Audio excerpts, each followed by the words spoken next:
Episode 17, Crossing the Line, Part 1. The first light of dawn spilled through the small window, painting their room in pale gold. Amina lay awake, staring at the cracked ceiling, listening to the city started stealing. Her heart was heavy, but her thoughts were heavier. Every day felt like a test. Every hour, a decision between fear and courage. Marko stood beside her. He had been restless all night, pacing the small room, counting possibilities, imagining the worst, preparing for anything. "We can stay here much longer," he whispered, as if the walls themselves could hear him. Amina nodded. "I know, but where do we go? Every town feels the same. Every street could be watched." He took her hand. "Then we find a place where no one knows us, where the past can touch you, where we can build from nothing." The weight of that thought pressed down on her chest. Running away had been easy in comparison. Building a life here in an unfamiliar place felt impossible. They packed quickly, quietly, moving only what was essential: a few clothes, some food, a small bundle of memories and photographs, her old notebook, a bracelet Marko had bought her several months ago. As they stepped into the street, the city seemed different, not because it had changed, but because they had to change. Every glance from passers-by felt like a judgment. Every distant shout, every clatter of wheels against stone seemed to carry a warning. Marko led the way, careful not to draw attention. They walked for hours through winding streets and narrow alleys, keeping low, blending in with the early market's crowd. Amina felt her chest tighten. "I never realized how heavy the freedom could feel," she whispered. It's not the freedom if it doesn't weigh on you," Marko replied. "If it were easy, everyone would have it. The weight is the price of choosing your own life." By midday, they reached a train station. Tickets were expensive, but the only alternative was staying in a city that could reveal them at any moment. Marko counted their money over and over, making sure they could afford the journey. Every coin felt precious, a lifeline toward the future they had yet to see. They boarded a train that would take them to another town, farther from Amina's family, farther from her past. The carriage smelled of old wood and iron, of travel and uncertainty. Amina stared out of the window as the city slowly disappeared behind them. Buildings, streets, memories, all fading into the distance. Marko squeezed her hand. "We are crossing a line now," he said. "There's no turning back." She nodded her head, feeling the truth words in every pulse of her heart. For the first time, the reality of what they had done, the choice to leave everything behind, settled over them like a weight. And with that weight came a strange clarity. There was no future without risk, and there was no love without courage. Part 2. The train rattled forward, carrying them into unknown territory.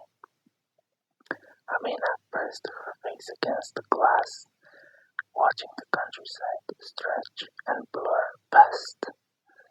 Rolling hills, scattered houses, distant smoke from chimneys.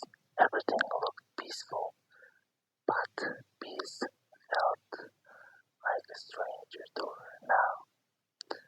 Marko sat beside her, silent, counting coins in his pocket, thinking about the next step. He had no job lined up, no contracts, no contacts, no plan beyond survival, and yet the thought of losing her was unbearable. Hours passed in tense quiet. Occasionally, Amina would reach for his hand, and he would grasp it tightly, as if that connection could anchor them against the uncertainty of the world. When they arrived in the new town, the sun was already setting. The streets were narrower than those they had left behind, the houses older, and the faces unfamiliar. No one recognized them. No one questioned them. For a moment, it felt like a relief. But relief was fleeting. They rented a small room above a bakery. The landlord was kind but curious, and Marko could sense the questions behind her polite smiles. Money was tight, very tight. Every meal was calculated. Every step outside cost coins. Amina felt herself shrinking in this reality. The vibrant woman who had once dreamed freely now measured every word, every move. I feel like we are hiding in a plain sight, she said that night, lying on their narrow bed. Marko nodded. We are, and hiding is exhausting, but it's necessary for now. Their routine became survival. Marko worked in a small electronics repair shop. Long hours, low pay. Sometimes the owner barked at him for the mistakes he didn't make. Sometimes customers treated him with disdain because he was foreign. Amina worked part-time in a bakery. She kneaded dough until her hands ached, scrubbed floors until her muscles burned, and yet smiled politely, hiding the fear in her chest. They spoke in whispers at night, sharing their fears, their plans, their small victories. Every coin earned, every small act of independence felt like a triumph, but it also reminded them of what they had left behind. One evening, as they walked home, Amina noticed a figure standing across the street, a man in a coat, watching them. Her heart stopped. Marco noticed the tension immediately. What is it? I think someone is following us. She whispered. He scanned the street. Nothing moved. Yet instinct told him she was right. They quickened their pace. The shadows stretched longer, and every alley seemed darker. That night they barricaded their door with chairs and sat close together. We cannot keep running forever, Amina said, tears slipping down her cheeks.